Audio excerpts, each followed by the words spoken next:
one of the song titles on St. Vincent's album was New York, and then a show that's supposed to be taking place in New York, Mr. Robot.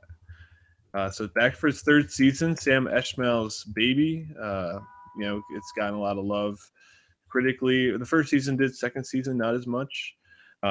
Starring Rami Malek. He's back playing Elliot, but also has Christian Slater, Portia Doubleday. Who Martin plays Darlene? Wallstrom. Yeah, Darlene is Carly Chaikin. And then got Bobby Cannavale back. And yeah, BD Wong is actually a series regular this year. He's not a guest actor. So will be more White Rose. That's excellent.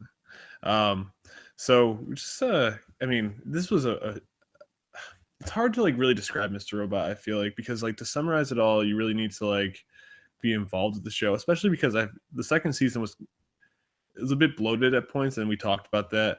Check that out, soundcloud.com/nostalgiapod. But basically what Elliot is the main character. He's dealing with some sort of personality or mental health disorder, something along those lines, where he takes on the personality or the persona of his dad. Kind of. It's like his dad, but like more serious and cynical. I'd say it's the motivations of his dad. Has dad been alive? If you learn what happens to his dad, then it makes a little more sense there, and his family in general. But yeah, that's the IMDb description of Mr. Robot. Sure. Anyone who watches the show obviously knows that there's a lot more to it. Of course. And I think you mentioned season 2 getting so season 1 smash hit zeitgeist show, right? This is and unlike a show like Westworld that's actually like deserved all the hype because it was really smart, and even if some of the twists were something we may have seen before in other films, they were still executed so well, and the show had so much style that it immediately stands out. Now season 2, without really getting into it, I think there was just twists for having twist sakes, a little extra plot, not extra plot, extra characters, and no real movement of the plot at all.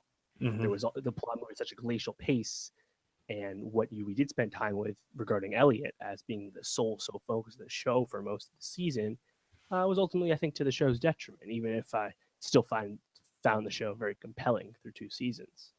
Right. But I think that's what I like about this premiere, is that it kind of resets the deck a little bit, and you can see that because a lot of the supporting characters weren't in this premiere. Yeah, and it jumps right into it.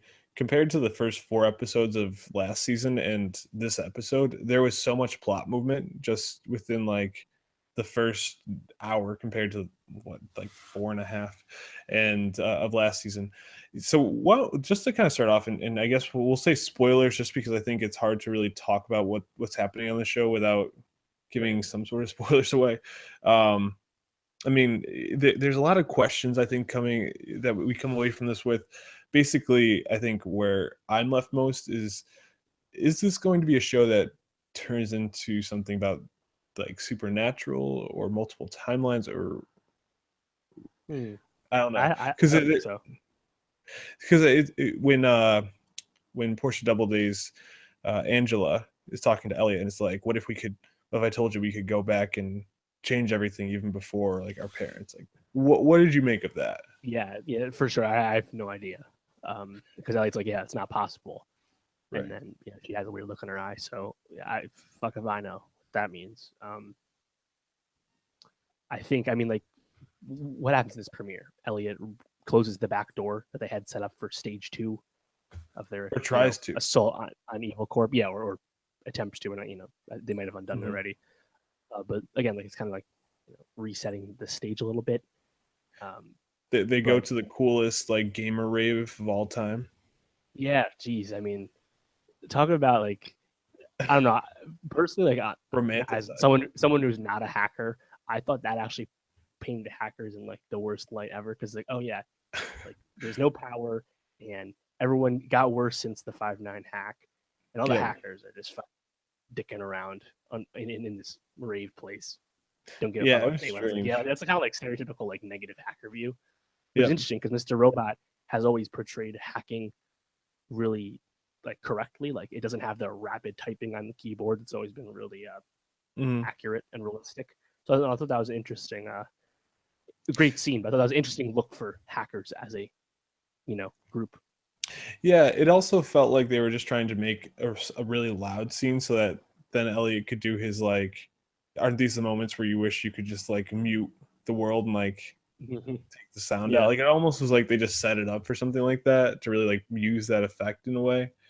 I don't know. Yeah, and I guess just kind of going with it where it gets to kind of is, that you find out that like the Dark Army, basically China's like F society in a way, is basically like on Elliot's tail, like knows like what's going on, kind of, sort of. The FBI is following Darlene, and they're basically just trying to figure out how to like stop the whatever happened to the 5-9 hack, like go back. Elliot's feeling a lot of guilt from that, and then Angela basically we find out she's aware of Elliot's two personalities and is Mhm. like the one managing him. Yeah, So she, it's and not only that, she's in the bag with the Dark Army. Like, right. And Elliot's going to try to get a job at Evil Corp to fix things, which will be interesting as well. Almost like going inside. mhm. Um, yeah, I mean, it's hard to like really talk about the show. I feel like because there's so many unknowns to it. Also, we didn't even see Dom in this episode. Like, what's going to happen with her? Yeah, no Dom, no Joanna, no Philip Price, Right. um, as well as some other smaller characters like Trent and Mobley and Leon. But yeah, I mean, Oh, I'm pretty sure Mobley's dead, right? uh, no, I mean they both, all three of them were doing like working at Walmart or whatever. Remember? Yeah, but They all didn't Joey survived. Badass show up at the end? It's like, wasn't that Yeah, like the well, last thing? yeah, but he's like a Dark Army operative, so Oh, I so don't, you think they're with them, the Dark Army? I assume unless he was helping them out, I don't know. Like, I mean, Interesting. you think he just stabbed them?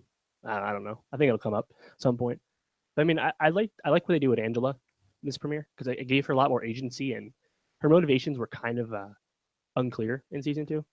Like she was Hmm. kind of like Philip Price was trying to work her and she kind of knew it, and but like we didn't know what Angela's game was, even though we knew she was like really smart and Right. was kind of sick of trying to take down Evil Corp the correct way. So, but now she's with the Dark Army and she rebuffs Elliot's kiss, and she's not telling Elliot that his Mr. Robot persona is around, and so I like that they're giving Angela her as a character more to do that's kind of about her. So that was cool. Yeah, that seemed to be kind of a theme of this episode. Even though Elliot is obviously the main character still, and a lot of it centers around how he deals with having this split personality in a way. Um, like you see Darlene like suffering with like PTSD or like some sort of anxiety after effects. Like when she's at that rave and goes into the other room and just screams because she's feeling so nervous, and seeing like other characters and how they're impacted, but also like playing this like different but important role within all of it is really interesting. White Rose is still probably the most intriguing character on the show, just because you've seen him, her, uh, as a female, as the like was it the secretary of whatever for Yeah, Chinese right, government? right. Like So like White Rose she's the leader of the Dark Army. right. Meanwhile, uh, whatever her identity is publicly as the head of like the head of like he's like the head of the Chinese Federal Reserve, whatever it is, Hmm. and that role he works with Philip Price, the head of Evil Corp. So I don't know what the fuck White Rose's motivations are. Like, what were they trying to do? Because playing both sides right now. And it seemed to be kind of what he was explaining about how Edward Alderson, Elliot's dad, Mr. Robot, however you want to call him, kind of created this whole mess where then the Chinese government was able to swoop in, and that kind of opened the back door for like the Dark Army with all of this. So it's kind of Right. interesting to see how like this like goes deeper than just Elliot wanting to like fix society in a way, trying to like pull in how his father actually kind of led him to this. It's pretty interesting. Mhm. Um, do you have any predictions for this season? No, not at all. Yeah, this is a show I it's don't. almost impossible to I don't. predict. And that's the thing too. I think theories, theory culture is there's plenty of Reddit's about Mr. Robot. Don't get me wrong, but Hmm. like it's not the main appeal. The only appeal of Westworld was trying to figure Right. out the fuck was going on. Mr. Robot, Hmm. it's a show about the style, and like we're there for Sam Esmail's awesome world, like cyberpunk New York City. That's modern day. Like Yeah. it's fucking cool, you know. And of course Yeah. the characters are good, the writing's good, and yeah, there was too many twists last season. It seems from all the advanced press I've read that this is a return to form. Awesome. So yeah, predictions. It's not even something I worry about. Yeah, it's I think one of the things also is just the cinematography of the show is still top notch and so unique. Like the way that Yeah, Ashmael like minimizes your focus to like one quarter of the screen sometimes, and then will also just like transition to other shots. Like that final shot where it's Angela and Mr. Robot on the bus after Angela gives that like sort of naive, sort of knowing like monologue about things, and you see the bus going and like each light comes on as like the power work, yeah, and it's almost like it's following Angela and Mr. Robot. It's pretty awesome. yeah. And then when Elliot's walking down the street delivering that self-reflection monologue, Yep. all that visual storytelling you're getting in the background about the state of the world Hmm. for camera without any stupid exposition-y dialogue. You don't need any of that. We see it as Elliot's talking. So I thought, Esmail has his hands all over the show because he really controls everything about it. So, someone like Noah Hall we talk about a lot. Uh, he's a rising TV auteur for the Hmm. post golden age peak TV era. Definitely, definitely. Uh, Also, shout out to Daft Punk, Random Access Memories, Deep Cut, Touch, making it for the end of the show. One of their one of the songs off the album that I thought was Mhm. really good at the time, but just obviously being EDM and also like an obscure Daft Punk song, never really got any love. But For sure. Oh, you mean that really overrated album, Florence? That not album? dude, that they just got lucky. Exactly. um. Anyways, is there any last thoughts on Mr. Robot, or you want to just wrap it up? No, I mean, I please watch the Watch show. the show. Please Yeah. catch up if you. I mean, honestly, if you start the show now, everything we just said won't make much sense and stick in your brain anyway. Still watch the Yeah. show. Uh, Please. it's it's T- superb, and yeah. it has unique style. Even if it Hmm. has had ups and downs last year, it still stands out. Hmm. And the fact that USA lets just fucking cook, make that Play-Doh work. Yeah. It's awesome to see. And it's such a different story than you usually get on TV. So it's worth the watch just for like the story and the concept alone.